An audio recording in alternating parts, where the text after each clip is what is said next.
En el nombre del Padre, y del Hijo, y del Espíritu Santo. Amén. Dios te salve María, llena eres de gracia, el Señor es contigo. Bendita tú eres entre todas las mujeres, y bendito es el fruto de tu vientre, Jesús. Santa María, Madre de Dios, ruega por nosotros pecadores, ahora y en la hora de nuestra muerte. Amén. En el nombre del Padre, y del Hijo, y del Espíritu Santo. Amén. Hermanos, como cosa excepcional, en esta oportunidad anunciamos el tema que íbamos a compartir y que compartiremos en este momento. Ese tema es el discernimiento espiritual. Discernimiento espiritual, de eso es de lo que vamos a hablar en esta oportunidad. Creo que en la sola introducción del tema nos vamos a dar cuenta por qué es tan importante, por qué es tan actual también lo que vamos a compartir. Como hay mucho que decir, entremos en materia. La palabra discernir está relacionada con el verbo cernir. Quizás lo hemos oído ese verbo, también el sustantivo cernidor. Un cernidor es como un filtro y cernir es como filtrar. Eso es lo propio de ese verbo, filtrar. Filtrar quiere decir que si tenemos un conglomerado o tenemos un líquido, una parte pasa y otra parte no pasa. Se hace una diferencia. Un cernidor puede ser también algo parecido a un colador. Muchas veces en los lugares donde se extrae grava o se extraen otras sustancias parecidas, otros suelos, tierras o piedras, se utiliza una serie de filtros para separar las piedras de distintos tamaños y poder utilizarlas adecuadamente. Entonces, cernir significa filtrar. Discernir, entonces, pues indica prácticamente lo mismo, es separar a través de filtros. O sea que la idea de un filtro, la idea de un criterio, la idea de distinguir es la que está de fondo en el tema de hoy. Distinguir, clasificar, algunos sinónimos: separar, clasificar, distinguir, incluso analizar. Nos damos cuenta de que el discernimiento nos permite examinar aquello que nos llega.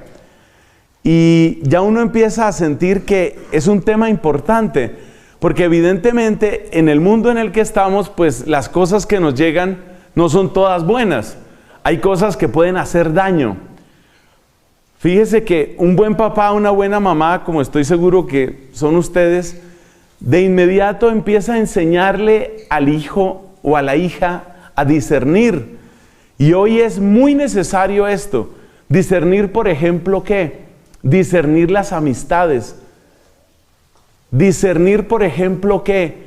Discernir las personas que vas a admitir cerca de ti o cuando vas a dar una señal de alarma. Hoy, por ejemplo, es muy importante que todos los niños y niñas tengan claro un cierto discernimiento. Si una persona pretende, por ejemplo, tocarte, eso no está bien.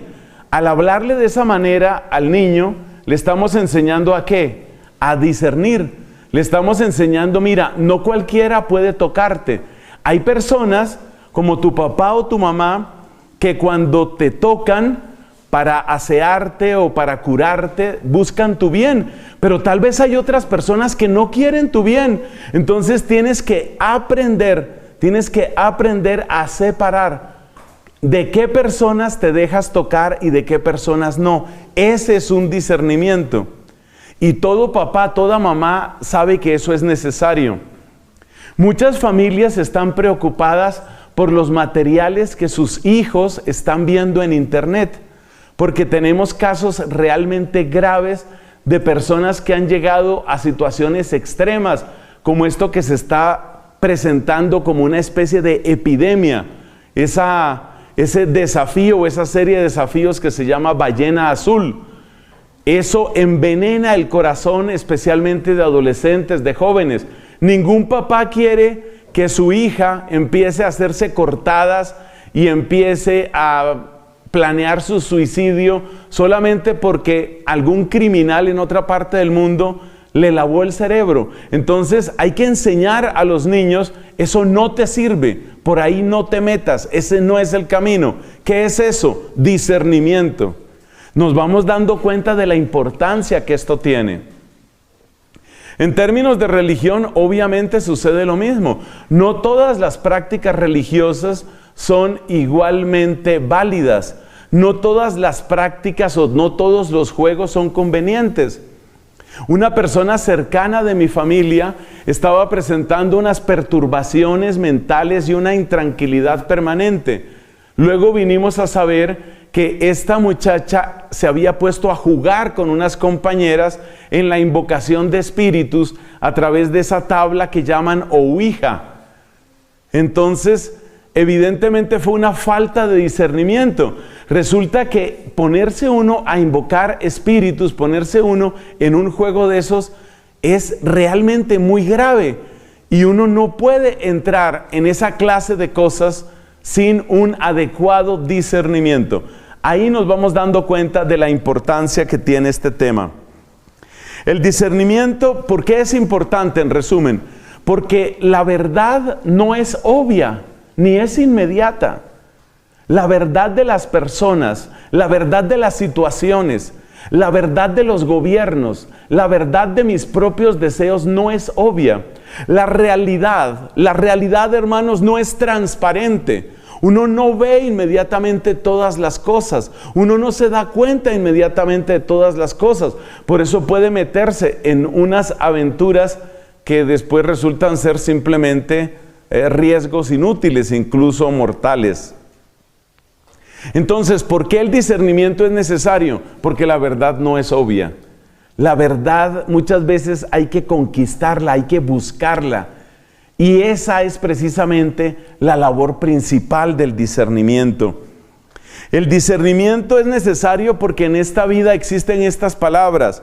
Existe la equivocación, existe el engaño, existe también el disimulo y existe la complejidad misma de la realidad y sobre todo de la realidad humana. Entonces discernir es como buscar qué es lo verdadero dentro de un mundo en donde hay muchas apariencias, hay muchas máscaras, hay muchas fachadas y por consiguiente es fácil equivocarse. En este mundo existen las equivocaciones que pueden ser involuntarias, pero también existen los engaños, existen las seducciones, existen las traiciones. Entonces, vivir sin discernimiento es como entrar al sector peligroso de una ciudad sin ninguna protección a altas horas de la noche. Si tú vieras a tu hijo o a tu hija entrar en un sector bien peligroso de esta ciudad o de otra parte, entras en pánico. Tú dices, cuidado, le van a hacer algo. Eso es exactamente lo que sucede cuando no tenemos discernimiento. Hay que tener en cuenta que no todos los venenos saben a veneno. Por favor, esa frase para quienes están tomando sus apuntes. No todos los venenos saben a veneno. Precisamente uno de los aspectos más importantes para el enemigo malo es que el veneno no sepa a veneno. Entonces hay venenos que no tienen ningún sabor, que no tienen ningún olor. Y hay venenos que incluso tienen un sabor agradable. Entonces el discernimiento es indispensable porque uno puede estar siendo envenenado, sea físicamente, pero aquí nos referimos sobre todo emocionalmente, psicológicamente, espiritualmente. Eso es lo que más nos va a interesar. Entonces hay que educarse en el discernimiento. Hay que educarse porque es muy fácil engañarse. Muy fácil engañarse. Bueno, ahí tenemos claro por qué se necesita el discernimiento. Respuesta, porque la verdad no es obvia. Si la verdad no es obvia, entonces hay que buscarla y a veces es difícil. El discernimiento es particularmente difícil cuando se trata del corazón humano. El corazón humano es indudablemente el lugar de mayor complejidad en el universo visible. ¿Por qué el corazón es tan complejo? Porque en el corazón nosotros tenemos, o en la vida humana tenemos que examinar no solamente lo que una persona hizo, eso más o menos se puede detectar. Lo más difícil es tratar de establecer qué lo movió. Santo Tomás de Aquino nos dice que para estudiar un acto humano, es necesario tener en cuenta 3 cosas. Las 3 cosas son el objeto, es decir, lo que la persona hizo. Las circunstancias, que pueden ser atenuantes o pueden ser agravantes. Y luego, la parte más complicada, la intención. Para realmente conocer un acto humano es necesario conocer esas 3 cosas. Conocer lo que la persona hizo, conocer en qué circunstancias lo hizo y conocer por qué lo hizo. Y es sobre todo en esta parte, en la parte de las intenciones, donde el corazón humano muestra toda su complejidad.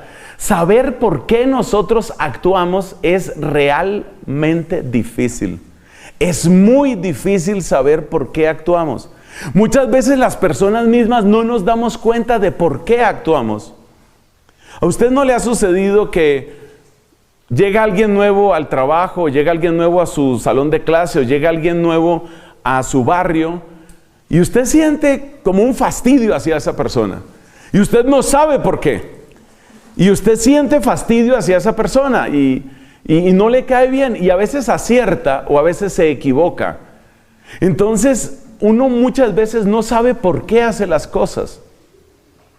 Vamos a ver más adelante un pequeño asomo a la complejidad de la psicología humana. Es apenas un asomo, pero un asomo que va a ser suficiente para que veamos hasta qué punto el corazón humano realmente es complejo. En síntesis, lo que sucede es que a uno lo pueden mover muchísimas cosas. A uno lo puede mover el gusto, lo puede mover el miedo, la ira, el deseo de demostrar algo, el deseo de lograr algo. Y precisamente porque todos esos factores interactúan de maneras a veces tan complicadas, precisamente porque esos factores entran unos con otros en una relación que a veces uno mismo no entiende, por eso es tan complicado el corazón humano. Estamos sujetos a tantas fuerzas, a tantas influencias exteriores e interiores. Nos influye tanto nuestro pasado y nuestro futuro. Nos influye lo que llevamos adentro de nuestro corazón, pero también lo que presentimos que otras personas tienen. De modo que el corazón humano es muy complejo. En el capítulo 17 del profeta Jeremías encontramos un par de versículos que ilustran bastante lo que queremos decir.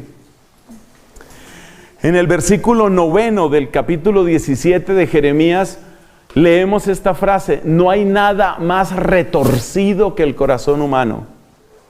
Muchas veces nos cuesta trabajo, a pesar de que a todos nos gusta clasificar en bueno y malo, a veces nos cuesta trabajo.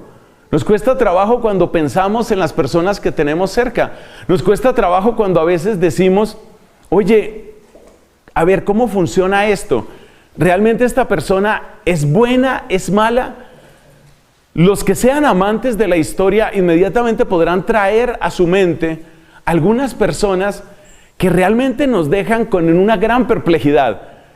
Es muy famoso el caso, a comienzos del siglo IV de nuestra era, es muy famoso el caso del emperador Constantino. El emperador Constantino, hijo de una mujer muy santa llamada Helena, cristiana ella, el emperador Constantino no era bautizado. Él simpatizaba con el cristianismo, pero al mismo tiempo era una persona que estaba en medio de batallas bastante fuertes con pueblos paganos. Y entonces, en algún momento Constantino se supone, según la leyenda, no estamos absolutamente seguros de que fue así, de que él vio una cruz en el cielo y esa cruz iba acompañada de un mensaje: con este signo vencerás. Y entonces él de ese momento en adelante empezó a apoyar, como emperador, empezó a apoyar el cristianismo. Pero él mismo no se bautizaba. Entonces fíjate las complejidades del corazón humano. Por una parte, él lucha para defender a los cristianos, pero por otra parte él está pensando también en defender su imperio. ¿Hasta qué punto la cruz era para él como una especie de amuleto? Algo así como: yo con esto aseguro que voy a vencer. Como hay personas que se cuelgan una pata de conejo o utilizan un colmillo o una herradura.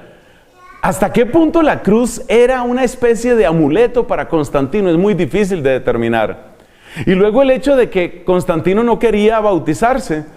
Parece no, eso es bastante cierto, que al final de su vida, prácticamente llegada la hora de la muerte, se bautizó. Pero es que mucha gente en aquel tiempo se bautizaba cuando estaba cerca de la muerte, entre otras cosas porque había una deficiente teología del sacramento de la confesión. No había mucha claridad sobre el tema de la confesión, sobre la posibilidad de ser perdonados si hemos sido bautizados. Y hay un texto, sobre todo en la carta a los Hebreos, que habla del peligro de volverse atrás. Dice, si después de haber conocido la verdad damos pie atrás, entonces ya no tenemos salvación. O una cosa parecida, me disculpan que no tenga el texto exacto, pero lo dice la carta a los Hebreos. Y ustedes recuerdan también lo que dice Jesús, y ese sí lo conocemos todo ese texto. Jesús dice, el que pone la mano en el arado y mira hacia atrás, no sirve para el reino de los cielos. Entonces, muchos de los primeros cristianos tomaban esos textos de una manera tan intensa y tan literal que ellos sentían que si después de bautizarme yo llego a cometer un pecado, realmente no va a haber salvación para mí. Entonces, la manera de protegerse era bautizarse ya prácticamente cuando ya no hay peligro de pecar. Es decir, ya la persona pues ahí con los últimos alientos en su cama, a punto de morir, pues ya seguramente va a no pecar. Entonces, fíjate, una figura como Constantino ha sido defendida por unos, atacada por otros. Algunos dicen, bueno, con Constantino realmente el cristianismo pues pudo establecerse en el imperio, y de esa asociación entre el mundo romano y el cristianismo salieron cosas interesantes. Pero otros dicen, el cristianismo auténtico se acabó con Constantino. Constantino fue el que acabó con el cristianismo auténtico, porque cuando los cristianos tuvieron una posición de privilegio, no solo dejaron de ser los héroes, sino que empezaron a ser los perseguidores de otros. Estas ambigüedades, esta complejidad es a la que hace referencia el profeta Jeremías, capítulo 17, versículo 9, cuando dice el corazón es torcido, es retorcido, es muy difícil saber. Y muchas de las personas que tenemos cerca también nos producen esa misma perplejidad. Esto se vive particularmente en las familias o en las parejas, cuando una persona que significa demasiado para nosotros nos falla. Porque la mente humana no quiere tener al mismo tiempo blanco y negro, grande y pequeño, bueno y malo. Pero tristemente la vida humana está llena de eso.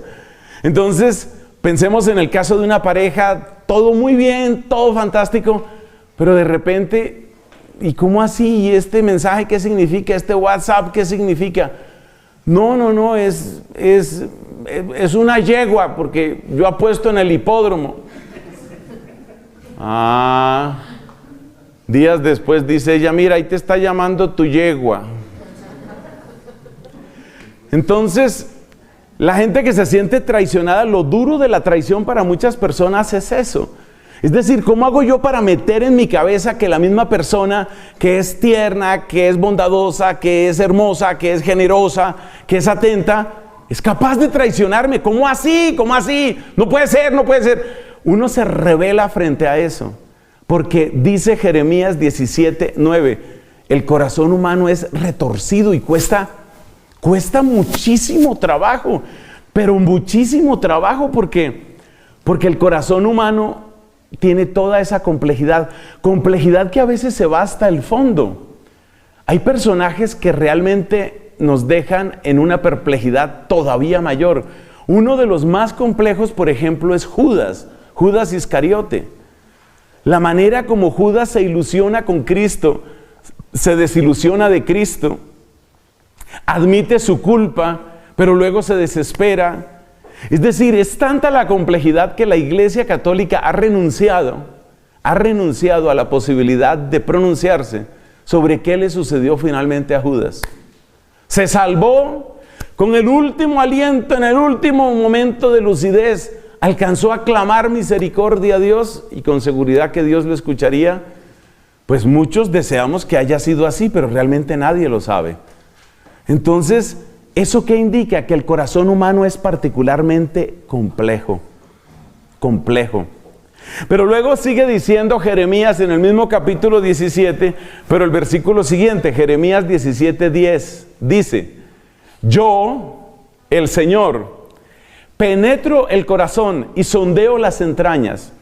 Es decir, que aunque la complejidad humana nos desborda a nosotros, porque la montaña de recuerdos, sentimientos, miedos, aspiraciones, codicias, adicciones, pecados repetidos, malos hábitos, buenos hábitos, porque la montaña que llevamos dentro es muy compleja, uno no logra finalmente entender muchas cosas.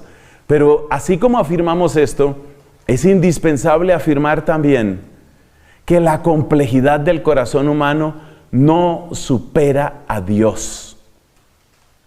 Y es aquí donde empieza a abrirse campo, algo muy hermoso, que se llama el don del discernimiento. Es verdad que la complejidad de un hombre, de una mujer, de un ser humano, es algo que fácilmente nos rebasa. Es algo que fácilmente nos deja consternados o perplejos o admirados. Eso es cierto.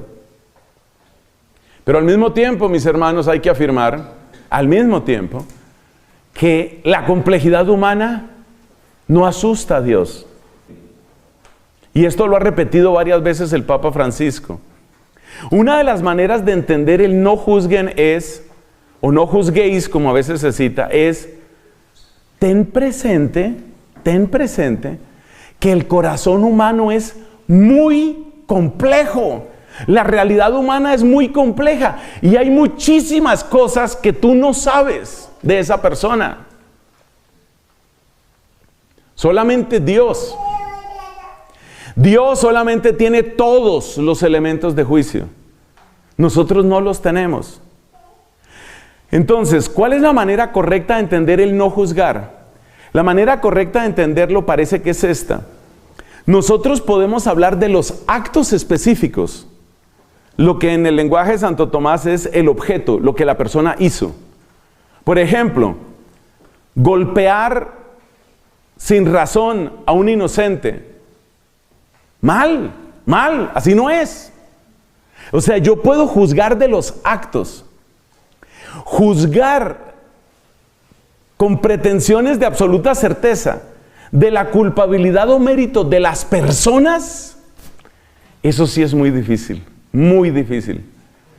Y hay que tener gran claridad sobre los actos, sobre lo que es bueno y sobre lo que es malo.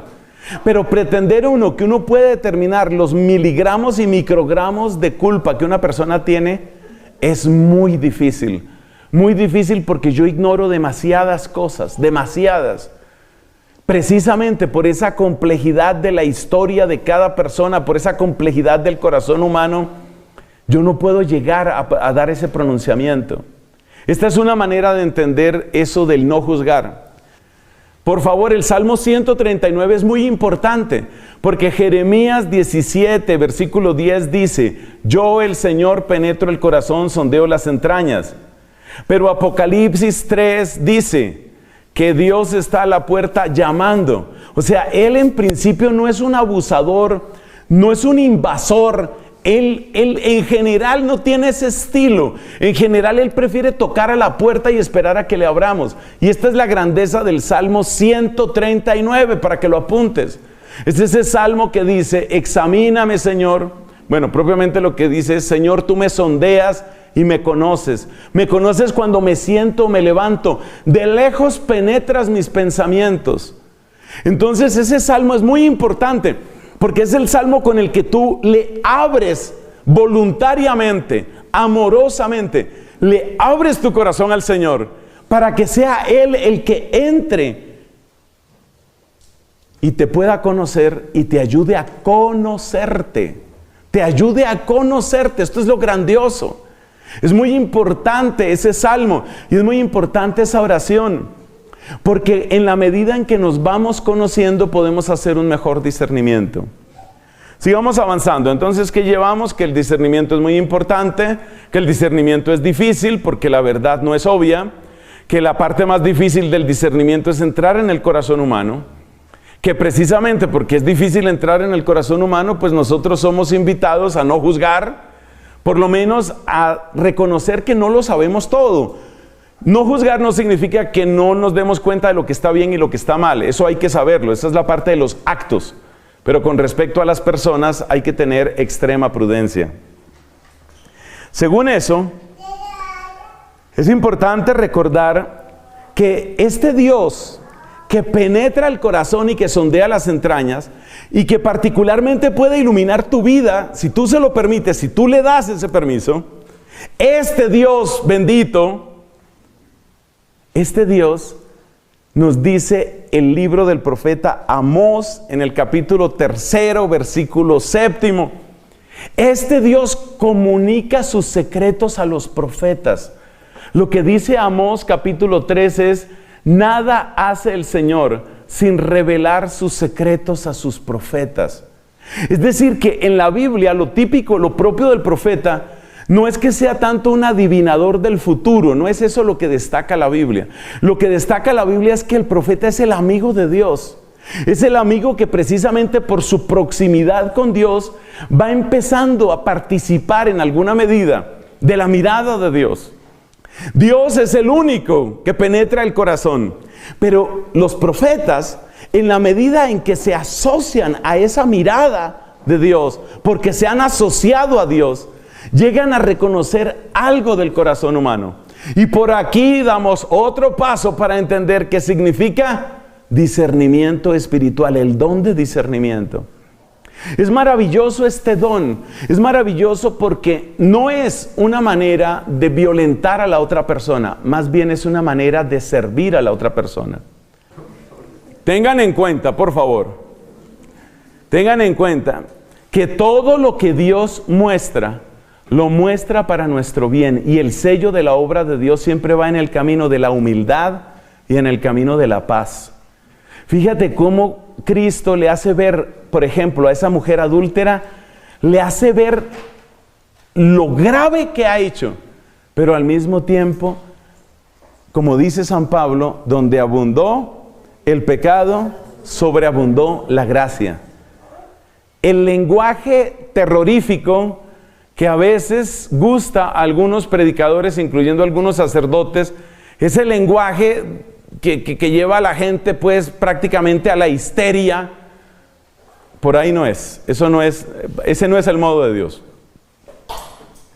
Bueno, entonces estábamos en que Dios revela sus secretos a sus profetas, y si ustedes miran el Evangelio de San Juan, en el capítulo 2, versículo 25, ustedes encuentran que Jesucristo no necesitaba referencias de nadie, y nos dice la Escritura: Él sabía lo que había en cada persona. Ese es uno de los muchos textos de la Biblia que habla de la divinidad de Jesucristo. Porque si tú tomas Jeremías, capítulo 17, versículo 10, o sea, yo el Señor penetro el corazón, sondeo las entrañas para dar al hombre según su conducta. Y luego lo pones en paralelo con Juan, capítulo 2, versículo 25, Jesucristo no necesitaba que le dieran referencias de nadie porque Él sabía lo que había en cada persona. ¿Qué está diciendo eso? ¿Quién es Jesucristo? Entonces realmente la mirada de Cristo es impresionante, es impresionante. La mirada de Cristo nos pone frente a nuestra propia verdad.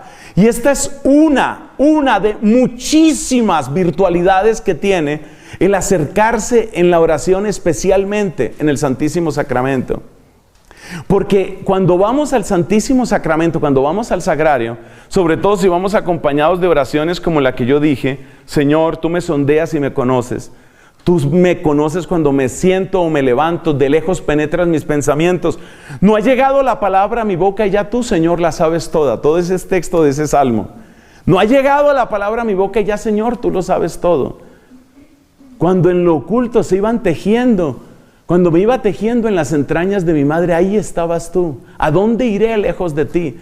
Todas esas expresiones, esa especie de desnudez ante el misterio del amor de Dios, es buenísimo, porque todo eso, sobre todo si lo haces ante el Santísimo, todo eso trae torrentes de verdad a tu vida, todo eso trae una avalancha de luz a tu vida, y todo eso te ayuda a conocer qué es lo que hay dentro de ti. Pero esa mirada, Cristo no la reservó únicamente para Él. Lo mismo que hemos dicho antes de que Dios comparte sus secretos con los profetas, también hay que decirlo de Cristo. Cristo ha querido compartir su mirada con sus apóstoles. Cristo ha querido compartir su mirada con sus verdaderos amigos. Cristo nos va enseñando a mirar el mundo como Él lo mira, a mirar a las personas como Él las mira, a descubrir la presencia de Papá Dios como Él en todo la descubría. Ejemplo elocuente tenemos en el capítulo 5 del libro de los Hechos de los Apóstoles. Lo que encontramos ahí es una historia triste en un sentido, pero yo creo que majestuosa en otro sentido. Lo que encontramos ahí es que en la primera comunidad cristiana la gente solía vender los bienes que tenía y dar el dinero a los apóstoles para que sirviera de auxilio a las personas más necesitadas de la comunidad. Ese compartir de bienes fue muy frecuente en la primera etapa, en esos primeros años de la iglesia. Y resulta que, llevados por esa generosidad, pues un hombre llamado Bernabé, que es el que luego aparece en las misiones con San Pablo, Bernabé vendió todo lo que tenía, él era de Chipre, vendió todo lo que tenía, entregó todo a los apóstoles y se dedicó solamente a la evangelización. Ese ejemplo se pone como un ejemplo positivo. Pero por la razón que fuera, hubo personas que también intentaron engañar, es decir, hicieron como una especie de ficción. Y entre esas personas se cuenta un matrimonio. Él se llamaba Ananías y ella se llamaba Zafira. Ananías y Zafira vendieron un campo, pero ya cuando recibieron el dinerito, ya les pareció que era como demasiada platica. Esa donación está como muy grande. Entonces, fueron donde Pedro y le entregaron una parte, seguramente una parte sustanciosa de la donación, como si ese hubiera sido el precio por el que habían vendido el campo. Es decir, ellos sí estaban haciendo una donación, pero quisieron presentar la donación como si fuera al estilo Bernabé, que lo dio todo, al estilo de la viuda pobre que entregó todo lo que tenía para vivir. Ellos quisieron presentar su donación como si fuera así, y resulta que no había sido así. Pero cuando llegaron donde Pedro, se llevaron una sorpresa que no fue muy agradable.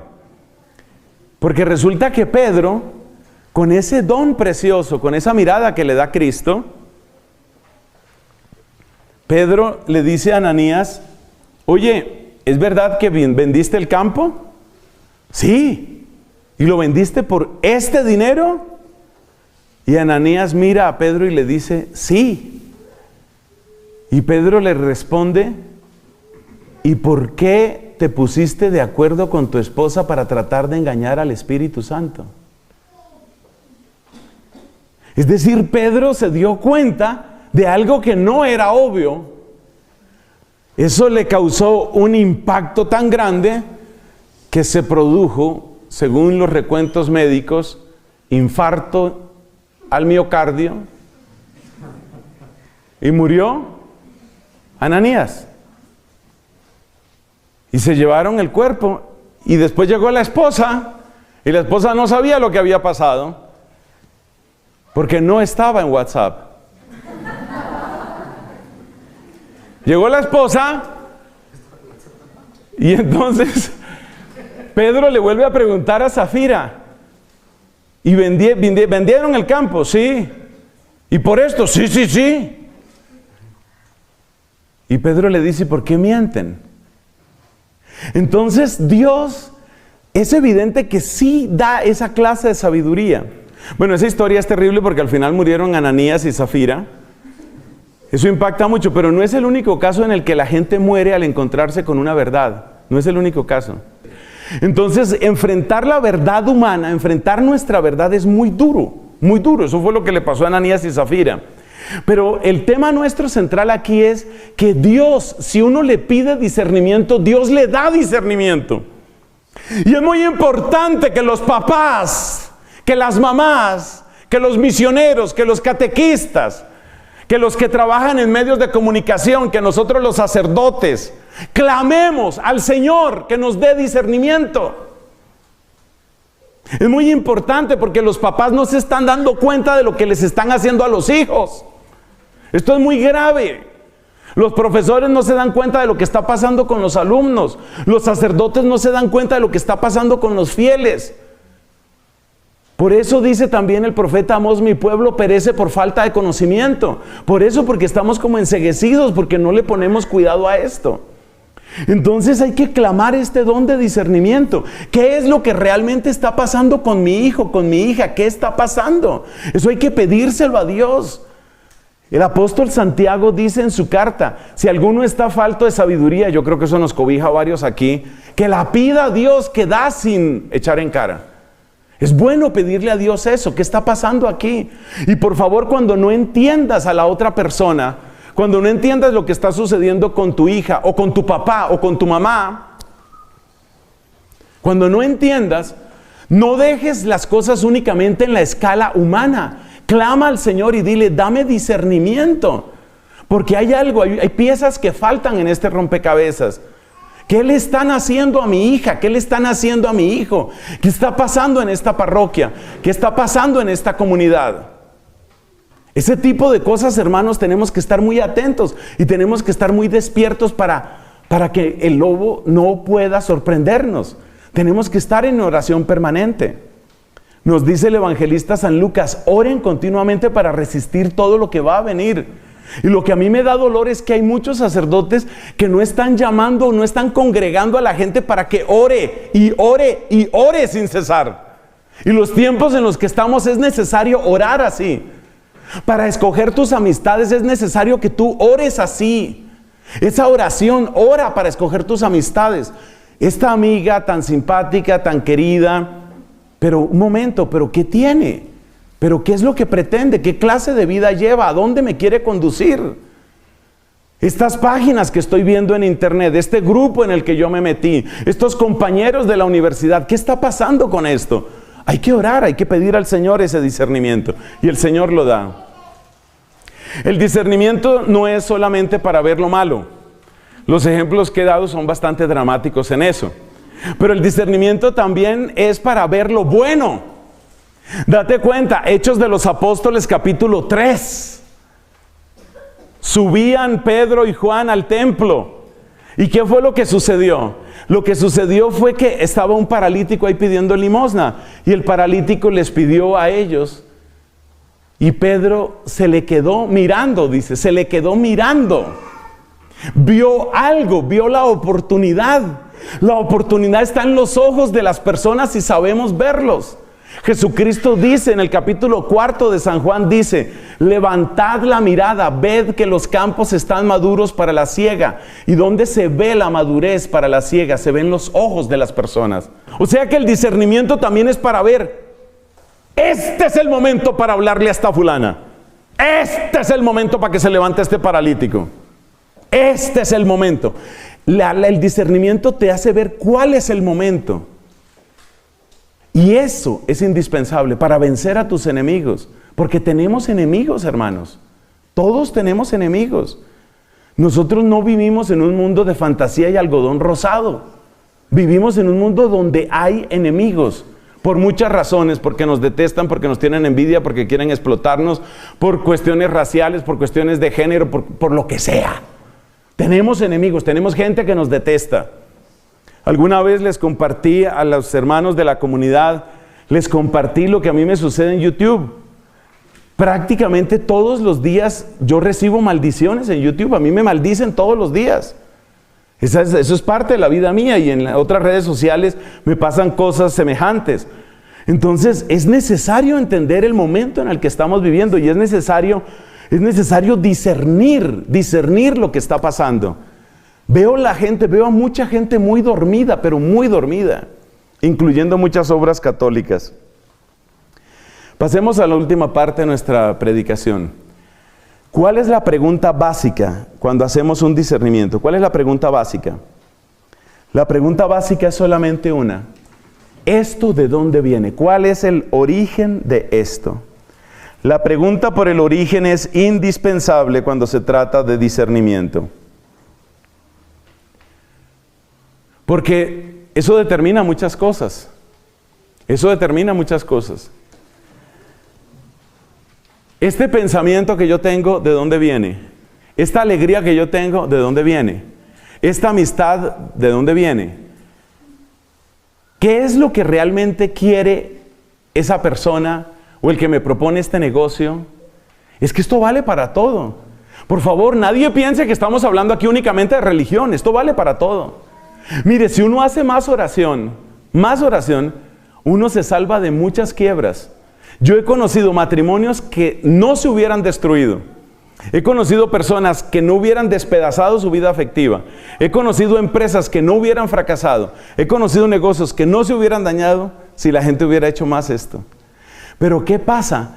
Que tristemente cada uno de nosotros tiene defectos en las orejas, en los oídos, en la cabeza o no sé dónde más.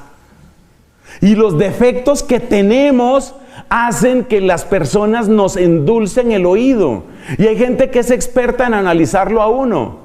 Hay gente que es experta en decirte el elogio que tú quieres oír. Hay gente que es experta en acariciar tu ego como a ti te gusta. Hay gente que es experta en nombrarte el problema que te pone débil y que te hace vulnerable. Por eso es muy importante el discernimiento. El discernimiento, ¿qué es lo que quiere? Saber cuál es el origen. Los santos doctores, los santos maestros en la iglesia, gente como San Ignacio de Loyola, gente como Santo Tomás de Aquino, gente como Santa Catalina de Siena, ha hecho mucho estudio sobre este tema. Para los interesados en Santa Catalina de Siena, ella no llama a esta virtud discernimiento, ella le da otro nombre, lo llama discreción. Para ella la palabra discreción es eso, saber discernir una cosa de otra. Entonces, si van a los escritos de Catalina, tener presente que ella esto no lo llama discernimiento, sino discreción. Bueno, ellos nos han enseñado, los grandes doctores y santos, nos han enseñado sobre el discernimiento. Y básicamente las tres respuestas que tiene la pregunta, ¿cuál es el origen de esto? Las tres preguntas son, o esto viene del hombre, o esto viene de Dios, o esto viene del demonio. Esas son las tres respuestas. Y discernir, en primer lugar, es eso.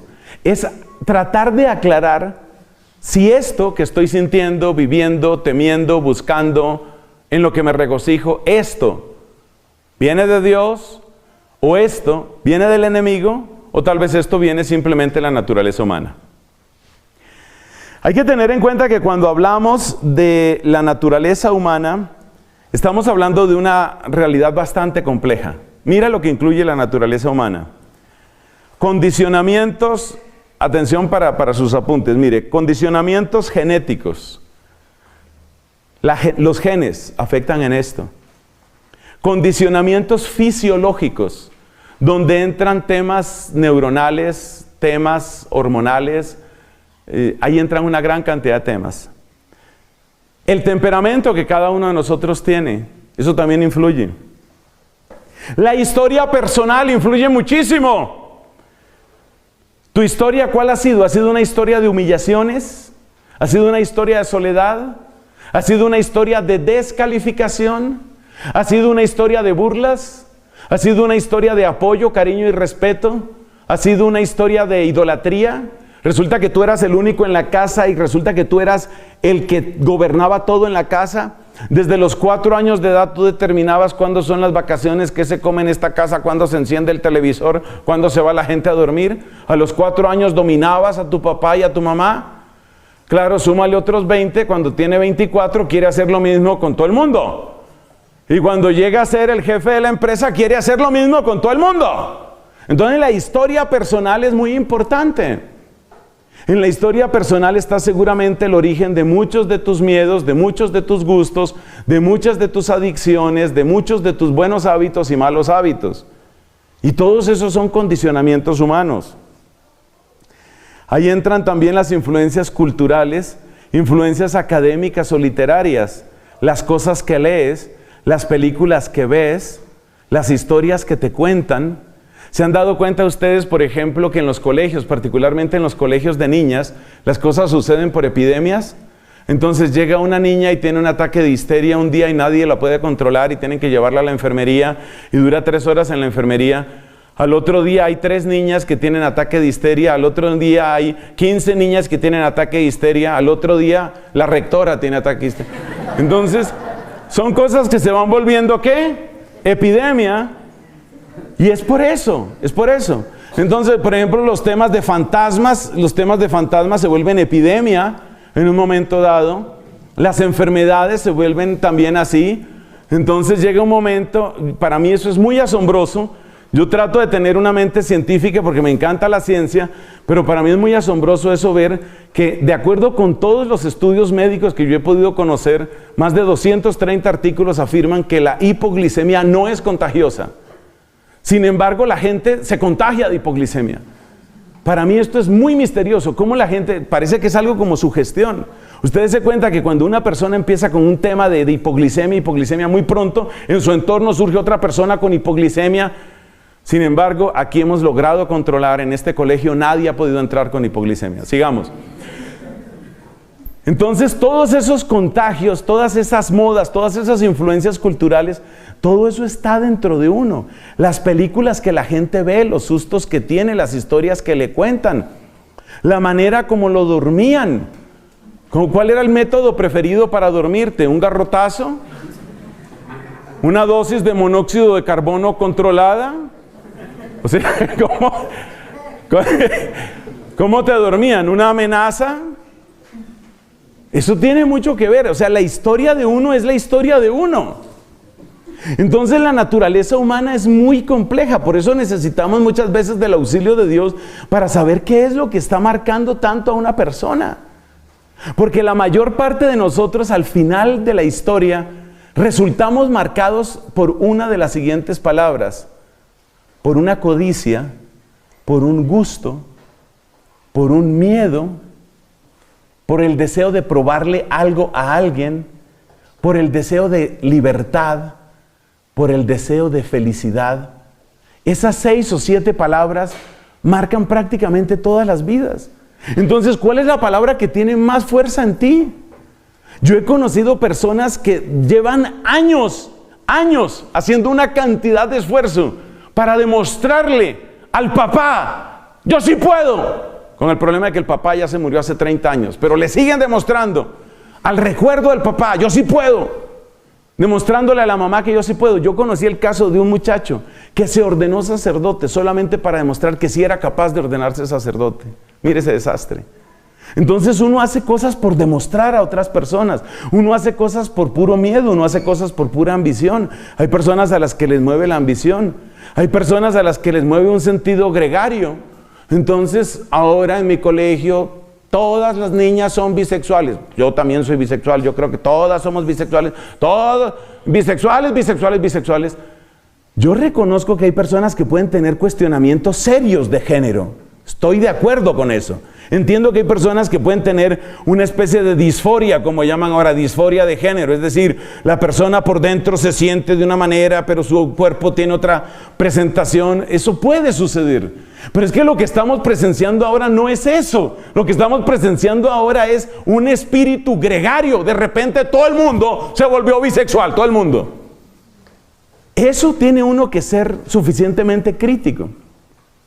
Entonces, las 3 respuestas al tema de el origen son Dios, o el demonio, o la propia persona.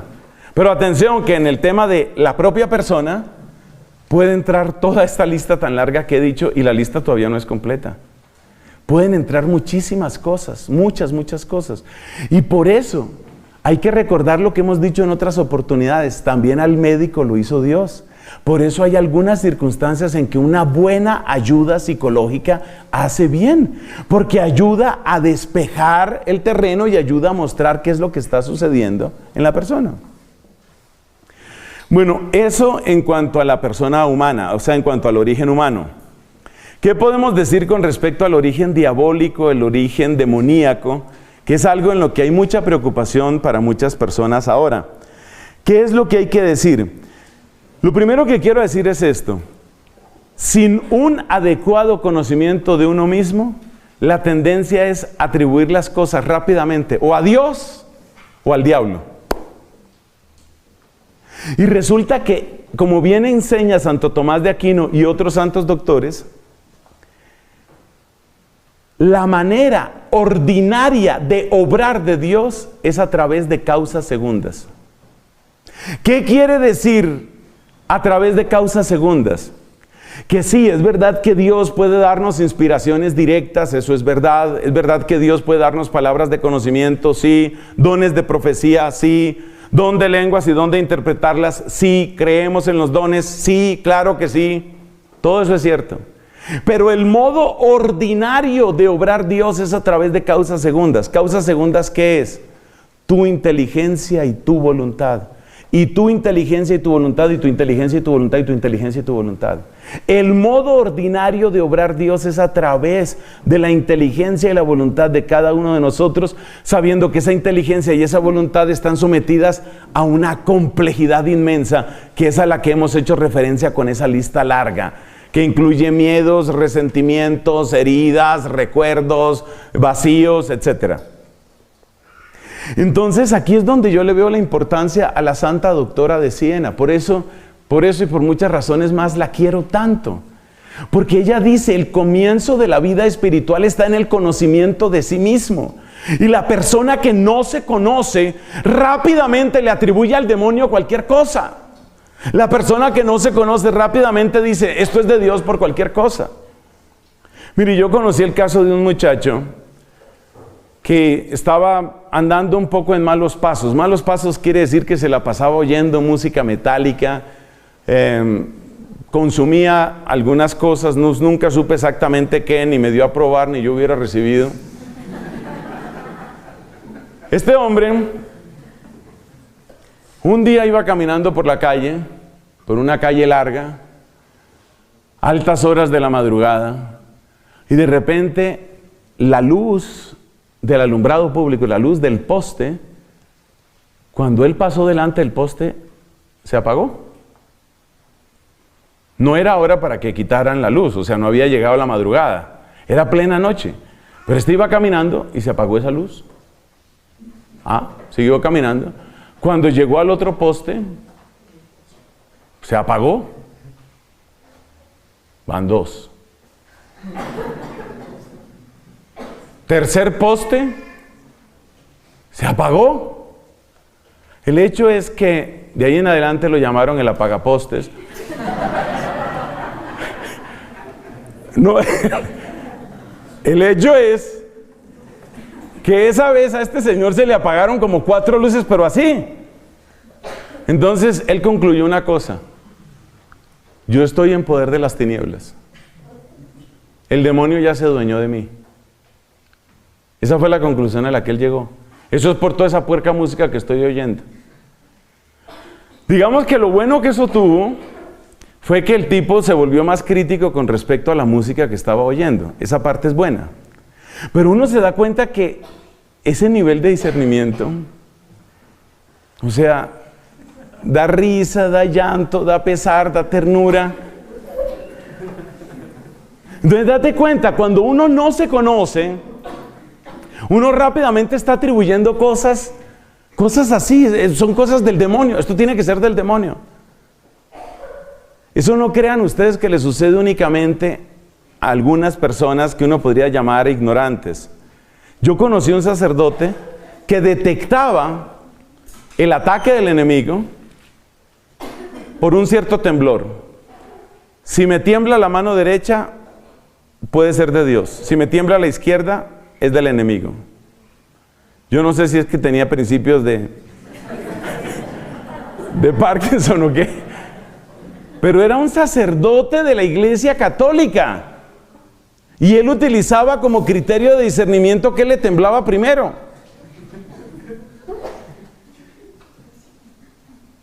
Y si le tiembla la oreja, entonces uno tiene que darse cuenta que el discernimiento tiene que ser una cosa mucho más seria que eso. La iglesia es particularmente seria en el discernimiento de espíritus, particularmente seria. El criterio que siempre utiliza la iglesia es: vamos primero a la explicación natural, incluyendo los milagros de Lourdes, incluyendo las conversiones de Medjugorje. Siempre vamos primero a la explicación natural, siempre, siempre. Porque es muy fácil entusiasmarse cuando uno cree: wow, esto es maravilloso, esto es de Dios.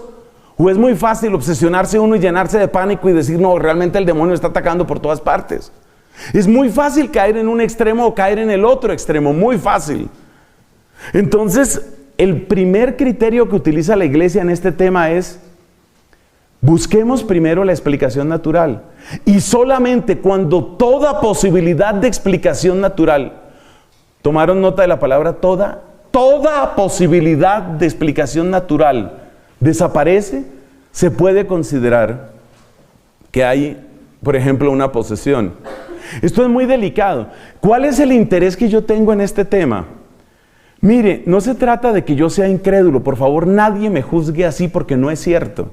Yo no voy a decir tonterías como las que dijo un sacerdote a los micrófonos de todo el mundo, que el demonio es un símbolo. ¡Ay, qué tristeza que eso pase en la iglesia! ¡Qué tristeza que eso pase en la iglesia! Que todavía a estas alturas de la vida haya sacerdotes diciendo en público esas babosadas. Por supuesto que el demonio no es un símbolo, eso ya lo aclaró, lo definió, está muy bien pronunciado en el Catecismo de la Iglesia, en la enseñanza santa del Beato Pablo VI, está clarísimo. La existencia personal del demonio como un ser individual, alguien que existe, eso es real. Yo no tengo dudas sobre eso. Yo no tengo dudas sobre las infestaciones, ataques, posesiones, brujerías. Yo no tengo dudas sobre eso. Yo lo que pido es que no vivamos obsesionados con eso. Eso es lo que pido. Y lo que estoy diciendo es que los criterios de la iglesia son claros, son altos, son sanos y nos hacen bien a todos. Eso es lo que estoy diciendo. Porque cuando usted tiene un problema, por ejemplo, vamos a suponer que usted es mi papá. Tiene así en parte como la carita. Vamos a suponer que usted es mi papá. Y resulta que yo no me entiendo con usted. Y resulta que cada vez que yo lo veo a usted, no sé, me dan ganas, me da como una alergia aquí en esta parte. Una cosa que yo no sé realmente qué hacer con esta parte de mi mano. Entonces yo digo, es el demonio. El demonio lo que quiere es destruir mi familia y por eso el demonio quiere que yo lo ataque y agárrenme. Señor, si no hubiera ninguna explicación, quizás se podría pensar. Pero nos ponemos a analizar cómo ha sido la relación de nosotros entre padre e hijo, nos ponemos a analizar. Y resulta que desde pequeño entonces ha habido altanería, rebeldía de mi parte, agresividad, violencia de parte suya. Criterio de la iglesia: siempre que haya una explicación natural, se prefiere la explicación natural. Siempre. Esto significa que el diagnóstico de una posesión, una verdadera posesión, o de una cuestión de brujería, que esas cosas pasan, pero el diagnóstico es algo muy serio, muy delicado y muy parsimonioso. Vamos poco a poco. Creo que todos los aquí presentes, o la mayoría, habrán oído hablar de este sacerdote llamado Gabriel Amort, exorcista en la diócesis de Roma. Eso significa con autorización directa del Papa. Gabriel Amort decía, a ver, atención, este es un exorcista de fama mundial. Quiere decir que los casos que le llegaban eran realmente muy serios. O sea, para que la gente fuera a Roma específicamente a buscar al exorcista autorizado por el Papa, pues vamos, imagínate cómo tendría que ser la cosa. Ese es el nivel de casos. Que no se asusten con esos ruidos, por favor. Porque empieza la gente, cuando el padre predica, siempre que el padre predica entran unos ruidos. Entonces, calma. Entonces, imagínense qué casos le llegarían a Gabriel Amort. ¿Y sabe lo que él decía? De 1000 casos que me llegan, 1 puede ser verdaderamente posesión. Usted calcule el nivel de problemas que le llegan a Gabriel Amort, o le llegaban. Y él dice, de 1000, 1. Esto nos invita a ser particularmente prudentes. Entonces, ¿qué es lo que suele haber en estos casos? ¿Qué es lo que suele haber? Mire, hay una cosa que es necesario conocerla y que se llama obsesión religiosa. ¿Obsesión religiosa qué es? Que tú tomas un tema de la religión y lo conviertes en una especie de idea fija sobre la cual das vueltas y pones a dar vueltas toda tu vida. En un pueblo donde está la orden dominicana sucedió esto. Una señora que se iba a casar, pero por alguna razón el matrimonio se dañó. Y ella decidió de ahí en adelante vestirse siempre de novia. Pobrecita, estaba un poquito mal. Entonces ella iba a todas las misas con un vestido blanco que uno no sabía si era una niña de primera comunión hipertrofiada o qué era lo que le sucedía, pero así iba ella a todas las misas. En el caso de ella, la obsesión religiosa era matrimonio, matrimonio, matrimonio. Los hermanos de San Juan de Dios tuvieron un hogar aquí por el lado de Chía. Ahí tuvieron un hogar, creo que ya no está funcionando. Y ahí, por ejemplo, había un señor que tenía una obsesión con el bautismo. Él consideraba que había que bautizar a las personas. Entonces les advertían a los visitantes que tuvieran cuidado, porque a veces estaban visitando a otra persona y de repente los bañaba este señor, yo te bautizo. Y él consideraba que ese era su apostolado. Bueno, así como existen esas obsesiones, también existen obsesiones con el tema demoníaco. A mí me ha tocado tratar personas con esa condición. Yo no sé si entre los aquí presentes estén algunos de los que estuvieron una vez que me tocó hacer una oración por una persona que mirando desde fuera todo el mundo decía posesa. ¿Por qué? Porque temblaba, se tiraba al piso, echaba espuma por la boca, gritaba blasfemias, groserías horribles contra Cristo, contra la Virgen. Cualquiera dice posesa. La iglesia no llama posesa a una persona porque haga eso. Tiene que demostrarse que lo que le está sucediendo a esa persona no es explicable por medios naturales. Claro, a uno le impacta, no crea. Yo, en ese momento, desde esa época es que yo utilizo este chaleco antibalas. Claro, no, ese asunto le impacta. Pero ahí viene lo del discernimiento. Siendo como soy un pobre pecador, yo también hice oración y yo hice la pregunta que dijimos aquí: ¿cuál es el origen de esto? ¿Esto qué contiene? ¿Esto para dónde va? Y empecé a hablarle a esta persona, era una mujer. Empecé a hablarle a esa persona, vamos a decir aquí un nombre ficticio, Rosana. Empecé a hablarle a ella y le dije: Rosana, tú no tienes necesidad de hacer eso. Entonces ella se quedó descontrolada. Esa es una de las señales de la obsesión religiosa, a diferencia del poseso. Donde hay verdadera posesión, hay una velocidad de inteligencia que trasciende toda inteligencia humana. De manera que en una verdadera posesión es casi imposible tomar al poseso por sorpresa con ningún tema, con ninguna conversación o pregunta. Cuando uno tiene una persona de estas, y entonces ella se esperaba, yo no sé, que yo trajera la típica agua bendita, que sacara el crucifijo, que mandara a traer una estola, que mucha gente la sujetara. Entonces, por ejemplo, una cosa que hice yo fue: no la sujeten, déjenla ahí en el piso. Entonces, ¿qué pasa? Que el piso estaba bastante frío. Claro, a un poseso eso no le importa, pero una persona que tiene una obsesión religiosa, después de un rato de estar aquí, ustedes conocen más o menos el climita de por aquí, ponga una persona ahí sobre el pasto a que empiece con su posesión. Póngala ahí, póngala. Después de un rato, la persona va descubriendo: yo mejor me desposeso. ¿Existen las posesiones diabólicas? Sí. La respuesta de la iglesia, ¿cuál es? Exorcismo. Autorizado, hecho por un sacerdote, según el rito, autorizado por la iglesia, que incluye la autorización del obispo. Eso existe en la iglesia. Pero lo que pasa es que la iglesia es seria en eso. Hay que tener mucho cuidado porque las fronteras a veces entre oración de liberación, oración de sanación, exorcismos se vuelven fronteras demasiado borrosas y eso es peligroso. Les repito, ¿cuál es el temor mío con esto? Que cuando empezamos a atribuirle todo al demonio, no tratamos los verdaderos problemas. Y los verdaderos problemas suelen ser problemas orgánicos, problemas de relación interpersonal, problemas de rupturas dentro de las familias. Ese es el temor mío. Por eso estoy hablando de este tema. Entonces es muy importante darse cuenta de esto. ¿Qué tipo de cosas realmente la iglesia dice esto no se puede explicar? Que una persona empiece a hablar inteligiblemente en un lenguaje que es imposible que conozca. Ese caso, eso sí pone a pensar. Eso sí pone a pensar. Entonces, si una persona está hablando, por ejemplo, en un chino cantonés, que no hay manera de que lo sepa. Si una persona está hablando en lengua checa, que es imposible que la sepa, y lo que está diciendo es inteligible, es coherente, y no hay manera de que sepa ese idioma, ahí hay algo. Ahí puede haber algo. Pero ese es el nivel de seriedad que tiene la iglesia con estos temas. Entonces yo les invito, yo no quiero desalentar las oraciones ni de sanación ni de liberación, pero yo les invito, seamos muy prudentes, por favor.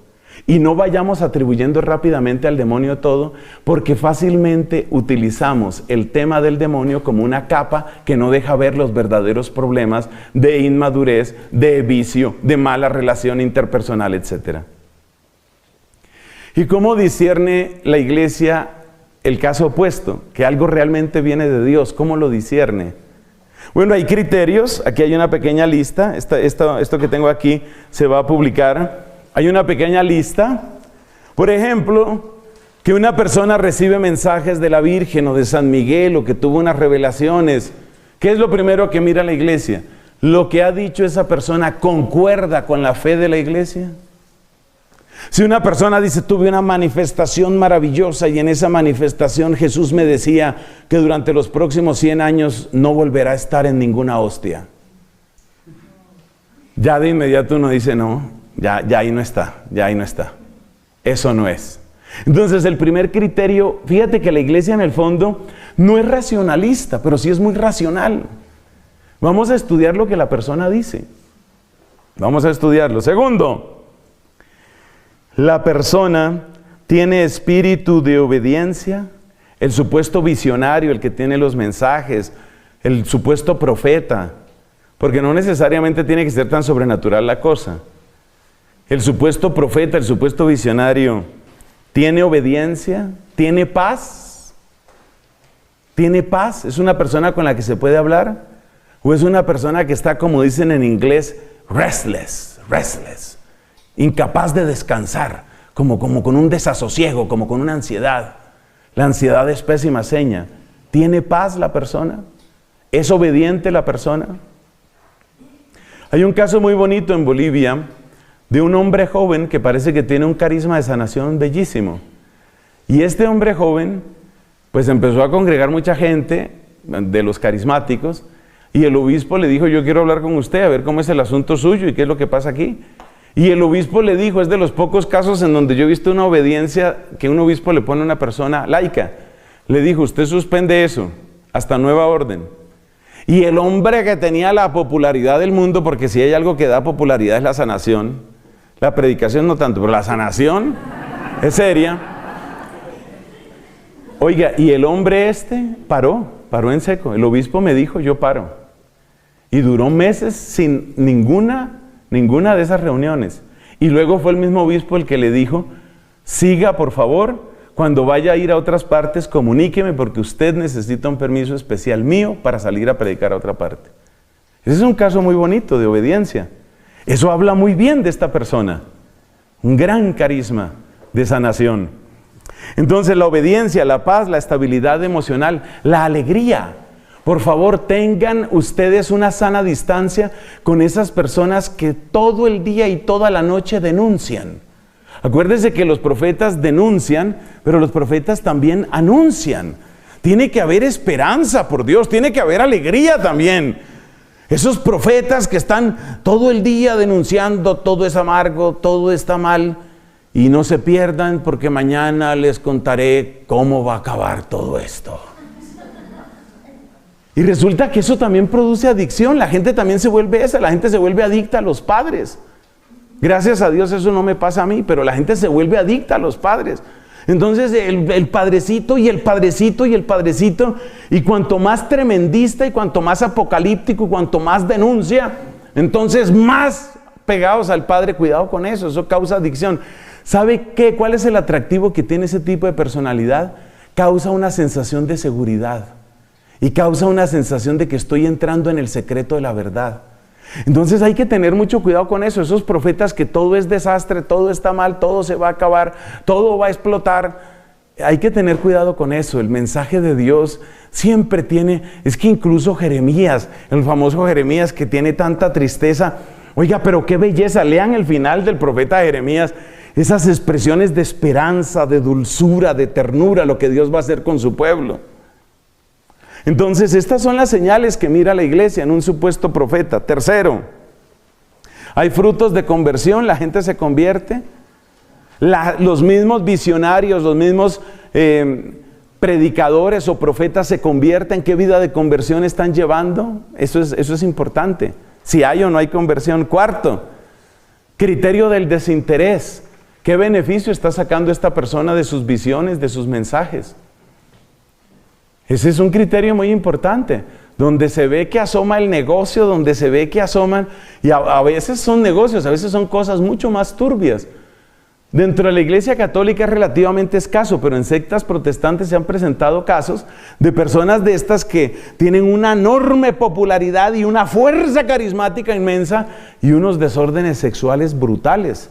Esta secta en Texas, que tuvo que entrar la policía y prácticamente bombardear, era una cosa bárbara. Y los que estaban en el centro de eso, sobre todo un señor que estaba ahí, era un degenerado sexual bárbaro. Entonces hay que tener cuidado con eso también. Entonces fíjate lo prudente que es nuestra madre la iglesia, mirando estos puntos. Es fiel al magisterio, es obediente, tiene paz, es capaz de predicar alegría, tiene estabilidad emocional, lleva una vida de conversión, la gente se convierte cerca de ese mensaje o cerca de ese lugar, la persona tiene desinterés o qué está ganando con esto. Y el último punto, tiene ardor por la evangelización de toda la iglesia, no solo de su movimiento, porque si no puede ser una secta que están haciendo ahí. ¿Tiene ardor por la evangelización y el crecimiento de toda la iglesia? ¿O solo le interesan las vocaciones para su movimiento? ¿Solo le interesa la gente que se adhiera a ellos? Son criterios muy bellos. Y ahí cerramos esta predicación, hermanos. El discernimiento busca establecer cuál es el origen. ¿El origen soy yo mismo en la complejidad de mi historia? El origen es el demonio, pero eso no se debe decir con ligereza. Eso hay que ser muy prudentes. Por favor, no lo apliquen a cualquier cosa. Tercero, el origen viene de Dios, pero ¿cómo son las señales de Dios? Y es muy bello ver cómo la iglesia, con 2000 años de experiencia, nos protege, nos va llevando para que seamos verdaderamente fieles. Gloria al Padre, al Hijo y al Espíritu Santo.